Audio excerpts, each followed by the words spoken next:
안녕하세요. 저는 경기도에 사는 30대 초중반 여성입니다. 여러분은 이번 여름에 맛있는 수박 많이 드셨어요? 저는 올해 여름도 수박을 엄청나게 많이 썰었습니다. 수박이 맛있어도 껍질 때문에 손이 안 간다는 분들 많으시더라고요. 어렸을 때는 엄마께서 수박 손질해서 냉장고 넣어두시곤 했는데 그게 바로 자식 사랑하는 마음이셨겠죠? 저는 그런 마음으로 열심히 맛있는 과일을 고르고 세척하고 다듬어서 판매하고 있는 과일 도시락 가게 사장입니다. 제 밑에 1살 차이 나는 여동생과 함께 가게를 운영하고 있습니다. 과일 도시락 한다고 하면 그게 돈이 되냐며 여쭤보는 분들 많으세요. 요즘은 1인 가구도 많고 간편한 걸 추구하는 시대다 보니 꽤 장사가 잘 되고 있습니다. 대학생부터 바쁜 직장인분들까지 다양한 연령대에서 많이 주문해주고 계세요. 그에 보답하기 위해 동생과 저는 휴가를 떠나도 무조건 맛있는 과일, 당도 높은 과일 찾으러 다닙니다.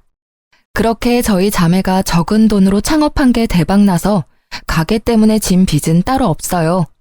코로나 때도 주문건이 오히려 급증했고 병원이나 자가격리하는 분들께 많이 배달 갔습니다. 다행히 아직까지 큰 위기는 없어서 지금까지 잘 운영하고 있네요. 이제 끝나지 않을 것 같던 여름이 끝나가고 있어서 저와 여동생은 드디어 수박의 곤래에서 벗어날 수 있게 됐습니다. 평소에 동생이랑 과일 손질하면서 귀로는 열심히 사연 라디오를 듣고는 하는데요. 동생이 제 시댁 사연도 보내보면 어떻겠냐 해서 용기 내서 보내봅니다. 만약 제 사연 읽어주시면 그때도 저는 일하면서 듣고 있을 것 같아요. 저는 제 친구의 소개로 제 남편을 만나게 됐습니다. 남편은 연봉 좋은 IT 회사에 다니는 아주 멀끔한 청년이었습니다. 정확히 말하자면 제 친구 남편의 가장 친한 친구가 바로 제 남편이었어요. 서로 가장 친한 친구를 소개시켜준 거죠. 저는 일하느라 바빠서 연애 안 하고 남편은 허우대 멀쩡하고 얼굴도 괜찮은데 그냥 연애를 못하는 남자였대요. 제 친구 말로는 남편이 20대 끝자락까지 제대로 된 연애를 전혀 해보지 못했다고 합니다. 겉보기에 어디 문제가 있는 것도 아닌데 항상 연애 이야기만 나오면 자존감이 무척 떨어져 보였다 하네요. 친구가 자기 남편 따라 모임할 때면 제 남편만 늘 혼자 참석했대요. 겪어보면 참 좋은 사람 같았는데 항상 혼자 있는 모습을 보며 친구는 제게 그 사람을 꼭 소개시켜주고 싶다고 생각했대요. 저는 혹시라도 그 사람이 어디 모자란 사람이 아닐까 걱정도 했는데요. 아무렴 친구가 그런 사람을 제게 소개해줄 리 없다 생각하고 소개팅에 속는 셈 치고 나가봤습니다. 처음 만났을 때 남편은 저와 눈을 잘 못 마주치더군요. 완전 쑥맥이구나 싶었는데 두 번째 만남에서는 낯가리는 게 없어졌는지 말도 잘하고 유쾌했습니다. 저는 단도직입적으로 남편에게 물었어요. 성원 씨는 왜 그동안 연애를 못했어요? 혹시 저처럼 일 중독인가요? 농담인 거 아시죠? 저의 농담 섞인 물음에 남편은 당황한 얼굴이 역력했어요. 그러다 제게 솔직히 털어놓더군요. 사실 저희 엄마께서 좀 많이 극성이세요. 그때 남편의 얼굴에 드리우는 그림자를 보며 뭔가 저만의 사정이 있구나 싶었어요. 전혀 마마보이로는 안 보였으니 저는 차분히 이야기를 들어보기로 했습니다. 남편이 평범하게 연애를 시작하려고 하면 그럴 때마다 어떻게 어머니께서 아시고는 상대방 여자를 알아내 둘 사이를 회방 놓았다고 합니다. 어머니 본인이 검증한 사람 아니고서는 절대 집안에 못 들이신다고요. 대신 어머니께서 교회에 있는 참한 처자 연결시켜준다고 항상 소개해 주셨다네요. 그렇게 만난 사람들은 이성적으로 끌리지도 않고 서로 마음에 안 들어서 연애를 그냥 포기했다고 말하는 남편이었습니다. 그 사정이 짠하기도 하지만 이런 사람과 만약 결혼한다고 상상하니 조금 암담하더군요. 게다가 저는 기독교인도 아니었습니다. 아들에게도 감당하기 힘든 어머니인데 며느리에게는 얼마나 버거울까 싶었어요. 그래서 저는 조금 속물 같아도 어쩔 수 없이 제 미래를 위해 남편을 멀리 했습니다. 그런데 이상하게 남편의 얼굴이 계속 생각나더군요. 이건 뭐 상사병도 아니고 일하다가도 매번 그 사람 얼굴이 아른거려서 아주 혼났습니다. 제가 남편에게 정중하게 거절의 의사를 밝혔지만 남편은 답장이 없어도 포기하지 않고 연락을 계속하더라고요. 날씨가 좋은데 산책이라도 가지 않겠냐는 그런 말들을 보면서 어느 순간 저 또한 마음이 열렸습니다. 가끔 만나서 밥 한 끼 먹고 영화 한 편 보고 그러다 자연스럽게 정이 붙었어요. 남편을 만나볼수록 너무 착하고 선한 사람이란 걸 알게 됐습니다. 경제관념도 뚜렷했고 직업도 괜찮았고 성품까지 괜찮은 남편이었기에 두 눈 질끔 감고 딱 남편만 보고 저는 결혼을 결심했습니다. 결혼 전 예비 시무를 극복한다면 결혼 후에는 뭐 어렵겠냐며 제가 조금 오만했었죠. 엄마께서는 어려운 길 사서 간다고 걱정하시고 말리시다가 남편 만나보시곤 너무 괜찮은 청년이라며 꽉 잡으라고 응원도 해주셨어요. 철저하게 연애 사실을 숨긴 남편이 결혼한다고 집에 선언하자 예비 시모께서는 뒤집어졌다 합니다. 어떻게 나 몰래 연애질을 했냐고 아주 분하시다고 길길이 날뛰셨대요. 주눅든 남편에게 이야기를 듣고 저도 그제서야 겁이 나더군요. 제가 이 사람을 얼마나 사랑하면 안 해도 되는 모험을 하고 있구나 싶었어요. 예비 시댁에 인사드리러 갈 때는 정말 단단히 마음을 먹어야 했어요. 남편은 결혼 약속한 제가 어머니 때문에 도망이라도 갈까봐 계속 안절부절해 했습니다.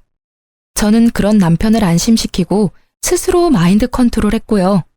어떤 상황이 일어나도 놀라지 말자, 겁먹지 말자. 이 두 가지만 생각하고 예비 시댁에 인사를 드리러 갔습니다. 당시에는 무슨 담력 테스트라도 하는 기분이었어요. 지금에서야 웃으며 이야기할 수 있네요. 그때는 정말 심각했습니다. 어머니, 좋았어요. 어머님, 안녕하세요. 처음 뵙겠습니다.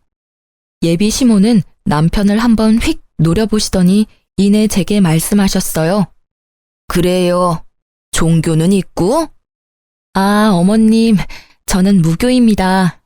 아, 부모님께서는? 어머니께서 불자세요. 아버지는 저처럼 무종교이시고요. 이래서 내가 교회에서 짝 만나야 한다고 한 거야. 모태신앙에 독실한 크리스천 자매님들 두고 지금 성원이 너 뭐 하는 거니? 더 들어볼 필요도 없다. 엄마, 제가 말씀드려서 이미 알고 계셨잖아요. 이러실 거면 식사는 왜 하러 오라고 초대하셨어요? 성원 씨, 침착해.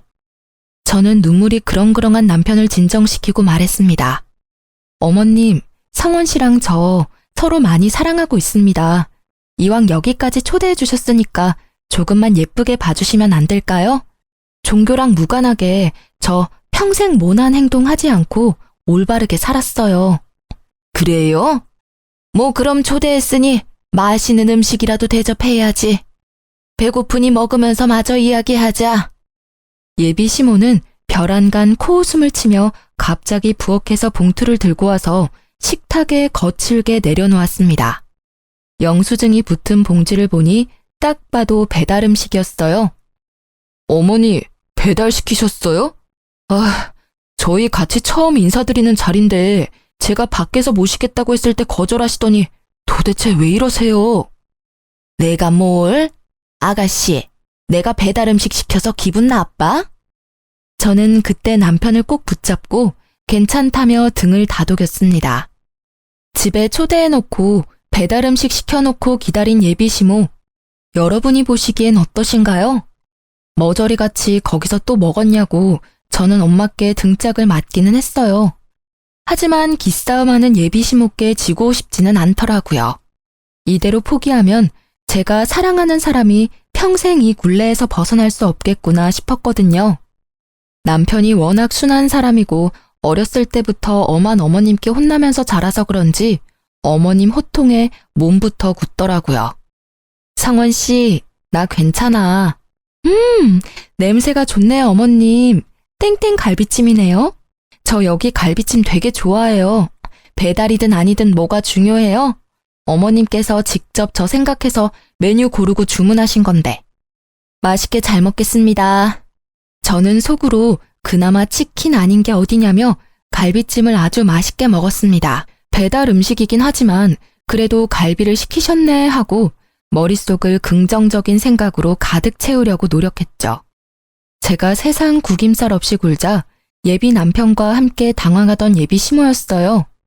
진심으로 너무 맛있게 먹으니 예비 시모께선 이내 못마땅한 얼굴을 하시고 말씀하더라고요. 되게 얄밉게 먹는다.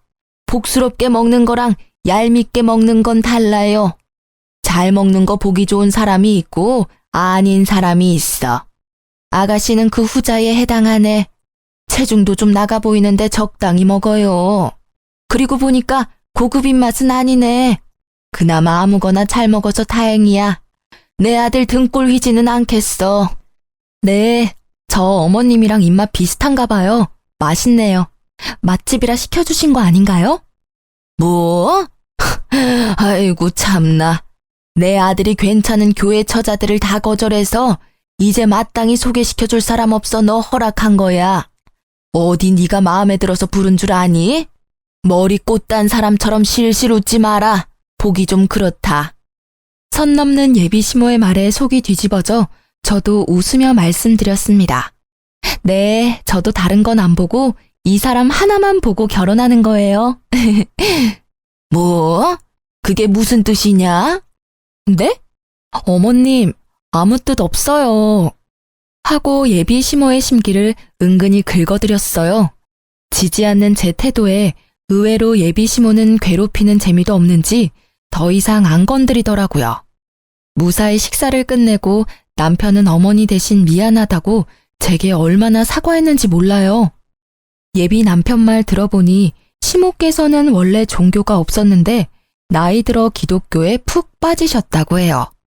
학생 때부터 장남과 차남인 남편까지 억지로 끌고 교회를 가셨다고 합니다. 시숙은 교회에 거리낌이 없었는데 남편은 어릴 때부터 반항을 심하게 해서 어떤 날은 시모가 때려서 교회에 데리고 가기도 하셨대요. 성인이 되어 남편이 독립하고 나서야 시모의 강요에서 벗어났지만 남편이 교회에 안 나오자 두 아들을 차별하시고 막말도 많이 하셨다 합니다. 그 뒤로도 계속 남편을 통제하시려고 연애도 결혼도 회방을 놓으신 거죠. 저는 친모가 맞는지 의심까지 들었는데 인사드릴 때 보니 남편과 시모께서 얼굴이 닮았더라고요. 시모와 첫 만남은 매우 강렬했지만 다행히 그때 이후로는 별일 없었어요. 상견례 때도 많이 걱정했는데 그나마 어른들끼리의 자리에서는 완전히 예를 갖추시더라고요. 그 덕에 저희는 무사히 결혼을 진행하게 됐습니다. 그런데 또 뜬금없이 식장 예약까지 다 잡았는데 시모께서는 결혼식을 교회에서 꼭 해야 한다고 고집을 부리셨습니다. 게다가 친정엄마께서는 불교를 믿으셔서 참 애매한 상황이었죠. 남편은 당연히 예식장 빌려서 결혼한다고 시모께 말씀드렸지만 시모께서는 본인 의견 안 들어준다고 제 앞에서 또 막말을 하셨어요. 성원이 너 정말 결혼 잘못하는 거야. 그리고 소라 너 내가 많이 양보했는데 식장까지 양보해야 되니? 우리 성원이는 교회에서 결혼해야 돼. 어머님, 저희 이미 업체 통해서 식장 다 예약했어요. 식장, 드레스, 메이크업 다 묶여져 있어서 어쩔 수가 없어요. 원하시는 대로 못 해드려서 죄송합니다. 게다가 교회에서 하면 하객분들 식사 문제도 번거로워지거든요. 출장 뷔페 불러야지. 출장 뷔페보다 하객분들은 호텔 식사가 더 마음에 드실 거예요. 귀한 걸음 해주신 분들께 퀄리티 좋은 음식 대접해드려야죠. 하여튼 한마디를 안 줘 한마디를. 억지 부리며 저를 타박하는 시모를 보고 남편도 나서더군요. 엄마, 제발 좀 억지 그만 부리세요. 나 기독교인도 아니잖아요. 제가 왜 교회에서 꼭 결혼해야 해요? 어렸을 때는 엄마가 끌고 가셔서 어쩔 수 없이 교회 다녔지만 지금은 아니라고요. 그러니까 당연히 교회에서 할 필요는 없죠. 왜 이 사람 탓을 해요? 우리 둘 다 무교니까 식장 빌려서 결혼하는 게 당연한 거잖아요. 게다가 예약 다 끝났고 남은 잔금만 치르면 끝인데 왜 이제 와서 이러시는 건데요? 저희 둘 다 양가에 아무런 도움 안 받고 저희 돈으로 하는 거니까 제발 저희 존중 좀 해주세요. 어머머 잘났다 그래. 내가 너 결혼하는데 돈 안 보태줬으니 잠자코 있다가 결혼식에만 참석하라는 말이지? 소라 제가 그렇게 말하라 시켰니? 웃겨 정말. 어디 부모 공경할 줄도 모르고. 아니요, 제 의견이에요 엄마. 소라 씨 탓 좀 그만하세요. 교회에서 결혼해야 더 이득이라고. 결혼식을 교회에서 하면 어쩔 수 없이 신도들 참석해서 축의금 배로 들어올 텐데. 어머님, 그럼 혹시 저희 친정어머니께서 저희한테 절에서 결혼식 하라고 말하면 어떠실 것 같아요? 엄마께서 무작정 절에서 하자고 하셨어도 저는 똑같이 거절했을 거예요. 어머님 교회 신도분들도 다 모시고 절에 오실 수 있으세요? 무논리에 무논리로 반박하는 제 말에 시모께서는 말문이 막혀버리시더군요. 뭐? 아니 절에서 결혼하는 사람이 어딨어? 아유, 말을 말자. 소라 너 참 맹랑하다. 결혼식 올리기도 전에 내 아들 어떻게 저렇게 구워 삶았니? 저는 빨리 결혼식만 잘 끝내자 생각뿐이었어요. 어차피 시모랑 집이 멀어서 자주 볼 일 없었으니까요. 그리고 어렸을 때 트라우마를 이겨내고 저를 위해서 시모께 대신 화내주고 목소리를 내는 남편의 태도 보고 저는 더 안심하고 결혼을 하게 됐습니다. 그런데 결혼하자마자 시모는 또 종교를 빌미를 삼아 저를 괴롭히더군요.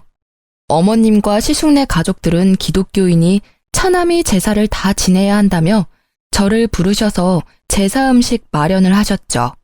애초에 기독교인이면서 제사를 꼭 지내겠다는 마음이 좀 저로서는 이해가 안 됐습니다. 그럼에도 불구하고 저는 어머님께 시달릴 거 예상하면서도 결혼 후 첫 제사이니 도와드리러 간 거였어요. 시부께서도 돌아가신 지 얼마 안 됐으니 정말 남편 생각해서 갔던 거였죠. 시댁에는 어머님과 형님이 계셨어요. 그런데 다 같이 음식을 하고 서로 돕는 게 아니라 두 분이 제게만 음식을 시키시더라고요. 우리 큰 며느리 새벽부터 나 따라다니면서 장 보느라 고생했다. 둘째 너는 첫째한테 고마워해야 돼. 네가 할 일까지 다 했잖니. 형님 감사합니다. 그 시간에 저희 가게에 과일 들어오는 시간이라 시간 뺄 수가 없었어요. 동서, 가게에 신경 쓰는 만큼 시댁에도 신경을 써야지. 사람 좋아 보이던 형님은 시숙이 없다고 완전히 다른 사람 같았어요. 첫째야, 너는 나랑 과일 좀 먹으면서 이야기 좀 하자. 아침 먹고 나니 입이 텁텁해. 네, 어머님. 제가 복숭아 깎아올게요.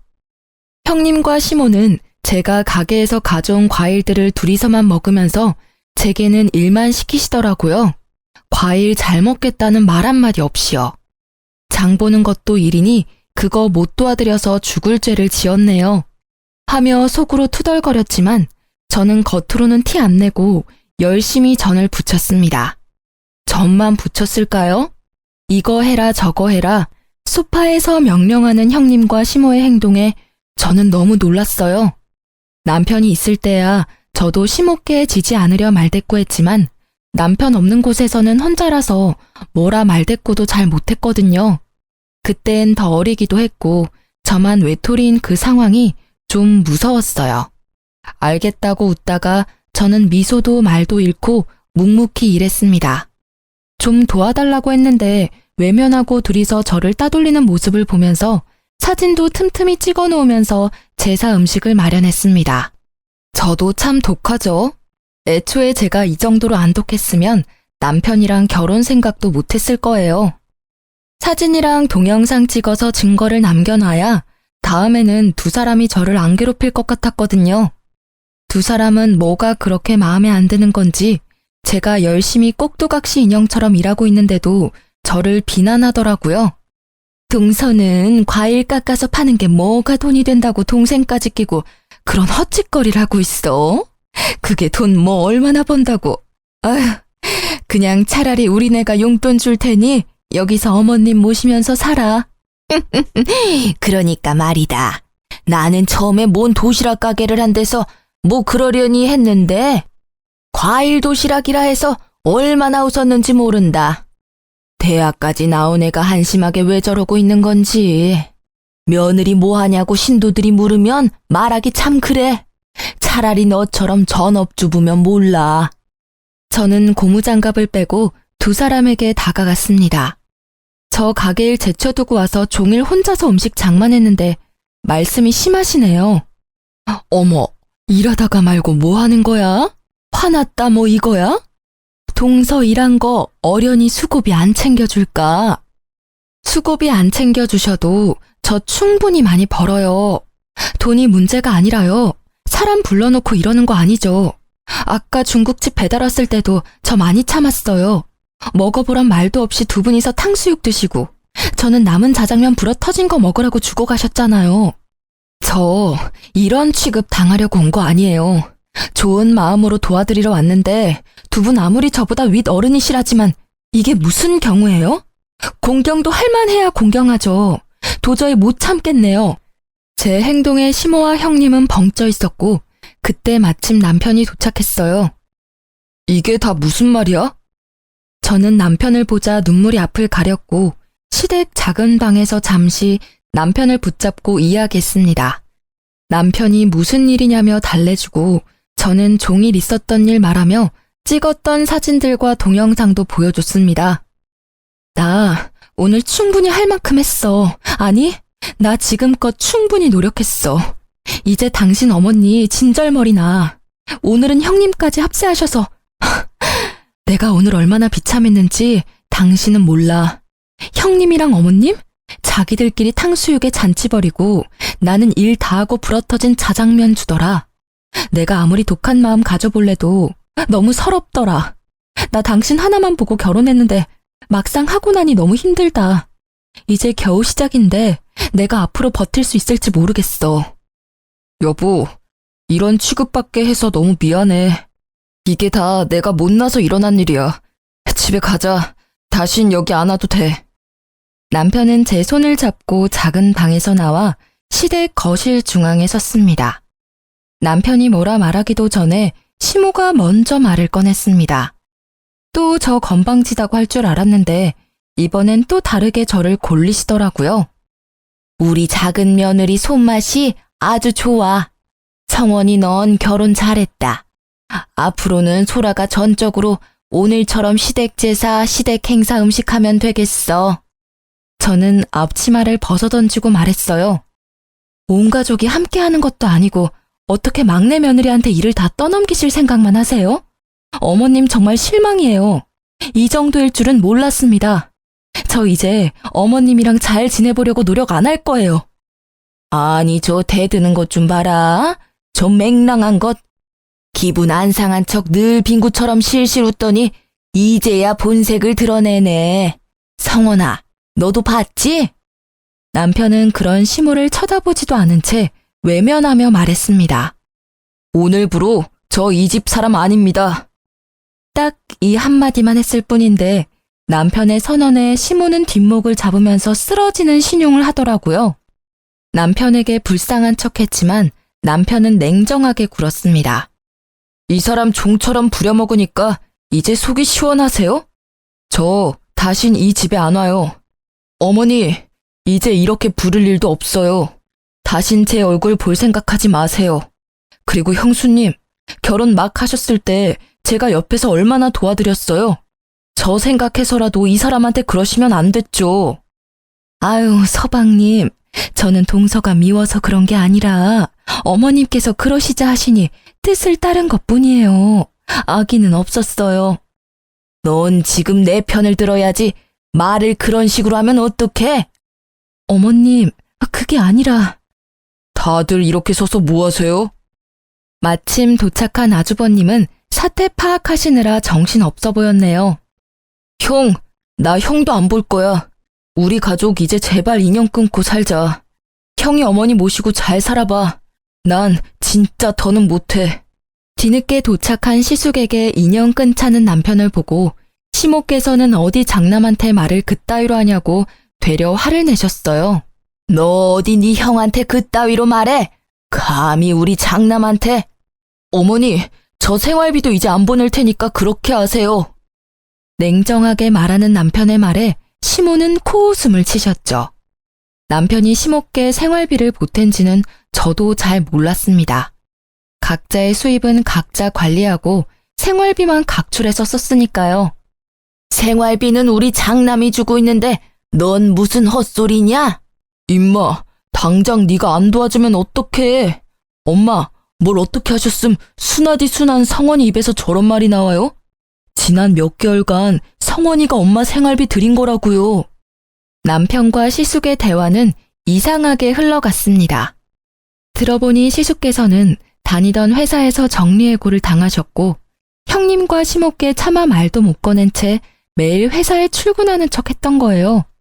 그래서 대신 여유로운 남편이 형님네와 시댁 생활비 구멍나지 않게 메꿔줬던 거고요. 금방 마땅한 일자리를 못 구하고 있던 아주버님은 매일 정장을 입고 출근하는 척 하시곤 면접 보러 다니거나 일용직 일을 하셨다 합니다. 상황을 전혀 모르고 있었던 형님과 시모는 주저앉더라고요.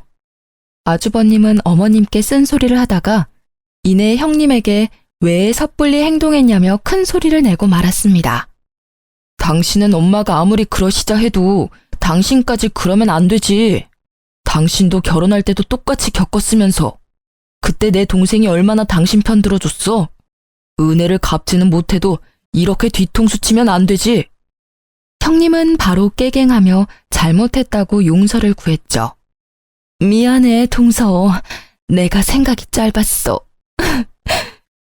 형님이 미안하다고 하셨지만 저는 열이 받을 대로 받아서 사과 받기 싫다고 외면했습니다. 그러자 아주버님도 함께 사과하더군요. 재수씨, 제가 정말 면목이 없네요. 죄송해요. 시부께서 돌아가시고 시숙이 시댁의 실질적인 가장이기에 시모께서는 장남 눈치를 엄청 봤었는데요. 알고 보니 남편이 도와주고 있었으니 시모도 금방 꼬리를 내리셨죠. 아니 뭐 결혼 후에 신고식 한 거 가지고 그러니. 남자들은 빠져라, 여자들 일이니. 소라야, 내가 미안하다. 서운하게 느꼈으면 말이다. 나는 평소대로 했는데 네가 너무 오늘따라 많이 감정적인 것 같구나. 그러자 아주버님이 답답하다는 듯 시모에게 따졌습니다. 엄마, 사과를 하시려면 좀 진정성 있게 똑바로 사과하세요. 인정 못 하시는 거예요? 제발 연세 좀 생각하세요. 철 좀 드시라고요, 제발. 안 되겠어요. 저 이번 주부터 교회 안 나갑니다. 이제 엄마께서 부탁하시는 일 저도 안 해요. 에이그, 뭔 소리야 그건. 너 지금 교회 얘기가 왜 나와? 멀쩡히 다니던 교회를 왜 안 가? 엄마가 평생 소원이라고 둘째 교회 안 다니니까 저라도 나오라고 제발 부탁한다고 그렇게 말씀하셔서요. 저 아무리 피곤해도 이 사람 데리고 같이 교회 나섰어요. 그런데 엄마는요, 교회랑 교회 사람들 챙기기 이전에 집안에 들인 귀한 식구부터 챙기세요. 어떻게 한 식구 된 사람을 이렇게 구박하세요? 지금 제가 아무리 뭐라고 해도 안 바뀌실 거 알아요. 그러니 제가 그냥 교회를 안 나갈게요. 그럼 좀 바뀌시겠죠. 이러다 저희 형제간도 원수 되겠어요. 저도 어느 정도 예상은 했지만 시모께서는 정말 신앙심이 깊은 것보다는 교회에 매일 자식 자랑을 하러 다니시던 거였어요. 본인께는 자랑거리인 아들들인데 저희 남편 둘째는 교회 질색하고 큰아들인 시숙이라도 어떻게 데리고 가셨는데 이제 못 데려간다니 겁이 나셨나 봐요.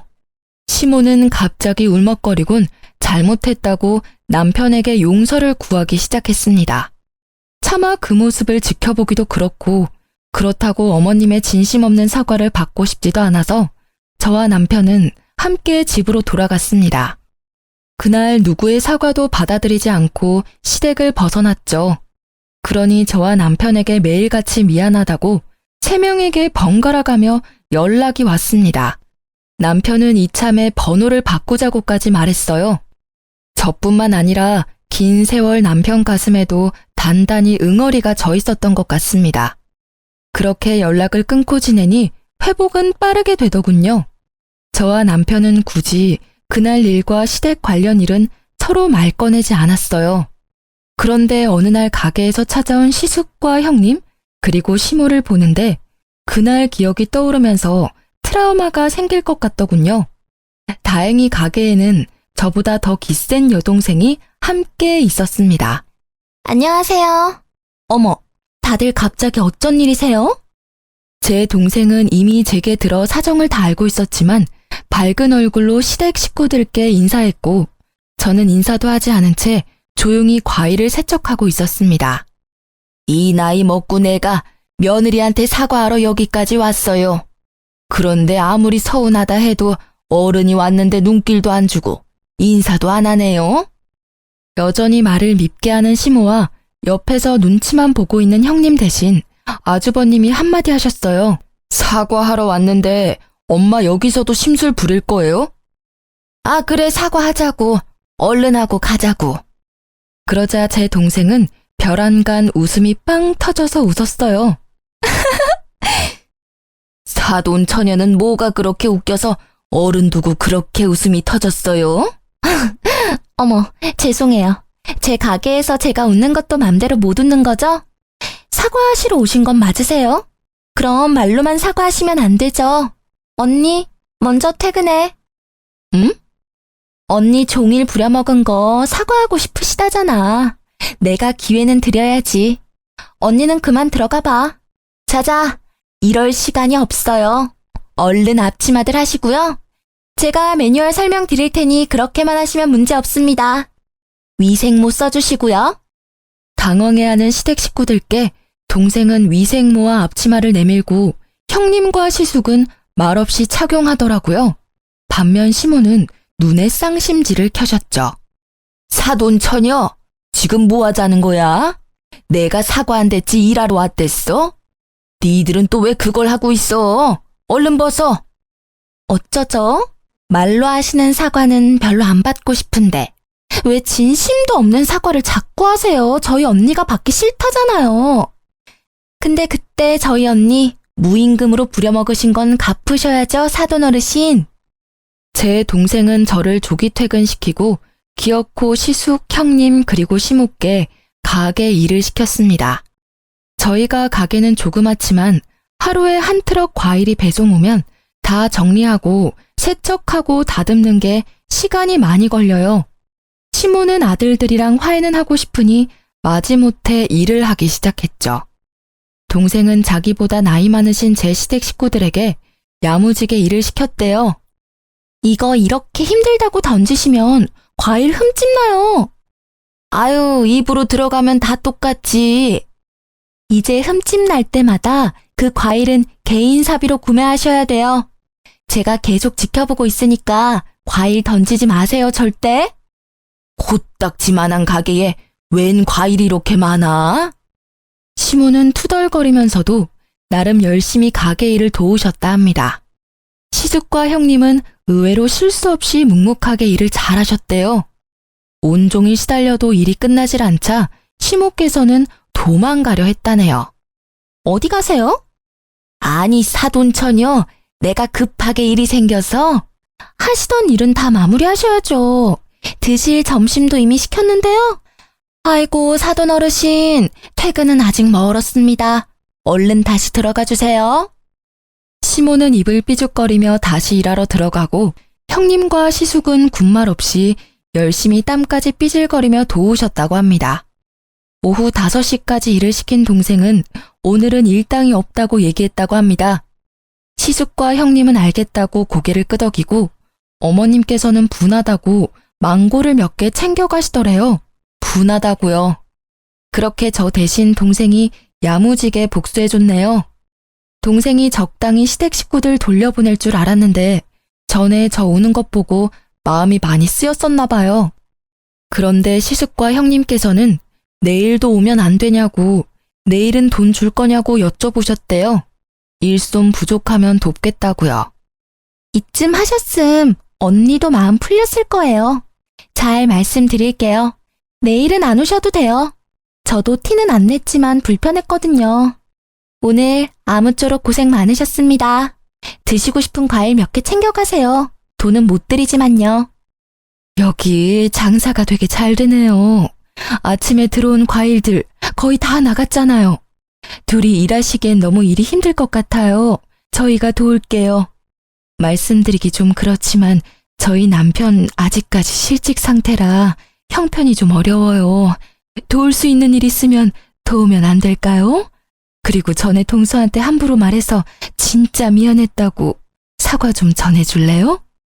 시숙은 자존심 때문인지 아무 말도 못 꺼내고 대신 형님께서 가게의 사정이 여러모로 힘들다고 하소연했다고 합니다.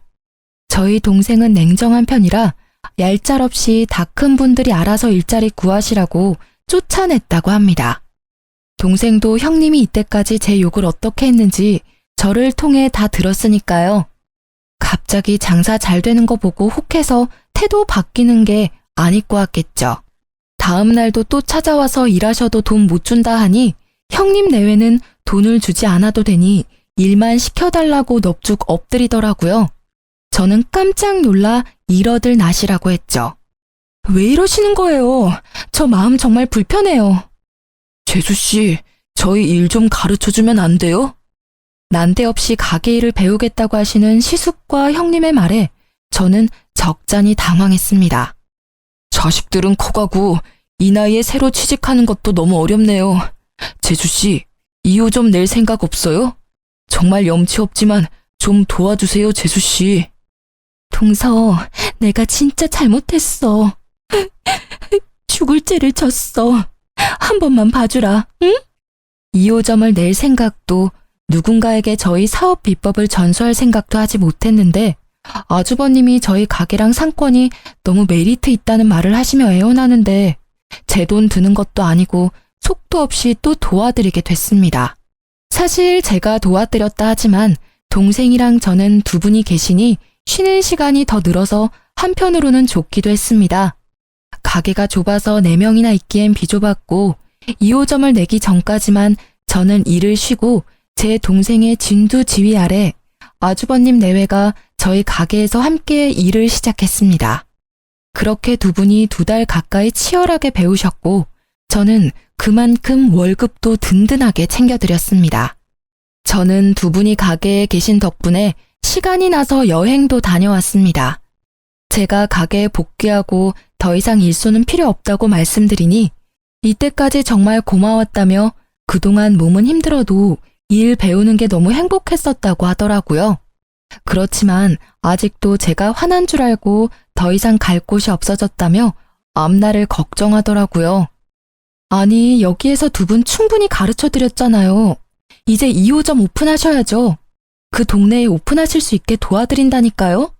이제 저희 가게는 나오실 필요 없어요. 제 말을 이제야 이해한 두 분은 부둥켜 안고 눈물까지 흘리더군요. 그렇게 제가 2호점 오픈까지 도와드리고 남편은 제게 대인배라 박수 쳐줬어요. 저와 달리 남편은 아직까지 형 내외와 어머님이 밉다고 연락조차 안 했거든요. 남편은 제게 미안해하면서 고마워했습니다. 여보, 내가 진짜 결혼을 잘했다. 나 믿고 결혼해달라고 졸라놓고 내가 막상 한 게 아무것도 없어서 미안해. 시모는 그 모든 과정을 지켜보시곤 크게 깨달은 바가 있었는지 그냥 하는 사과가 아니라 어느 날 가게까지 찾아와 진심으로 제게 미안했다고 사과했습니다. 소라야, 내가 너무 철없었지? 미안하다. 너 보고 내가 많이 놀랐어. 굳이 그럴 필요까지 없는데 나서서 큰아들 내외까지 신경 써주고. 나보다 네가 낫다. 성원이는 아직도 화가 많이 났지? 나도 결혼하고 의지할 곳이 많이 없었어. 근데 교회 다니면서 사람들 만나고 거기서 자식들 자랑하다 보면 내가 너무 특별해지는 기분이 들었어. 너무 행복했지. 그래서 자식들 더 괴롭혔어. 특히 교회 안 간다는 성원이한테는 더 모질게 굴었지. 이제 그렇게는 안 살려고 한다. 시모의 진심을 남편에게 전해봤지만 남편은 어머니 안 보겠다는 말이 아직 유효하다고만 말했어요. 난 아직까지 엄마가 너무 미워서 얼굴 제대로 뵐 자신이 없어. 진심으로 내가 어머니 미워하는 마음이 다 없어져야 마주할 수 있을 것 같아. 엄마도 정말 바뀌셨다면 이런 내 마음 이해하시겠지. 이제 효도는 형한테 다 맡길 거야. 형한테는 엄마가 때리거나 모질게 대한 적 없었겠지만 난 언제나 엄마한테 상처받기만 했어. 이렇게 남편은 냉정하게 밀어내더라고요. 저는 처음부터 남편만 믿고 결혼했으니까 착한 며느리 대신 그냥 남편의 아내로서 남편을 지지하기로 했습니다. 그 뒤로는 저도 시모와 따로 연락을 주고받지는 않았습니다. 어머님께서도 제게 따로 연락하지 않으셨어요. 아주버님에게 전해 들은 바로는 어머님이 기가 많이 죽으셨고 더 이상 억지나 심술을 부리지도 않으신대요. 돈 자랑 아들 자랑 하러 다니던 교회에서는 이제 아들 자랑 대신 신도들과 함께 자원봉사를 하고 지낸다셔서 조금 놀랐습니다. 그리고 어머님은 더 이상 첫째 내외의 경제적 도움을 안 받는다 하시네요. 예전에는 완전히 의지하셨는데 지금은 시간 날 때마다 아르바이트를 하신다고 들었습니다. 이제는 경제적으로 여유가 생기신 아주버님이 도와드릴 수 있다고 말씀드렸지만 어머님께서는 나중에 본인 몸이 아플 때나 좀 도와달라고 하셨대요. 지금은 멀쩡하시니 본인이 해결하시겠다고요. 참 나이 들어서 바뀌는 거 어려운 일인데 그렇게 많이 바뀌셨다는 말에 정말 놀랐어요. 아주버님과 형님께서는 제가 도와드린 가게 2호점이 잘 되고 있어서 매일 행복하게 고군분투하고 계신다 해요. 시댁 식구들 다들 억지로 모여서 얼굴 보고 지내지는 않지만 시간이 지나면 또 어떻게 될지 모르겠습니다. 일단 시간에 맡겨보려고 해요. 언젠가 남편의 마음이 풀어지고 다 같이 예전 일 잊고 함께 식사하는 날이 오겠죠. 각자의 자리에서 최선을 다하는 중이에요.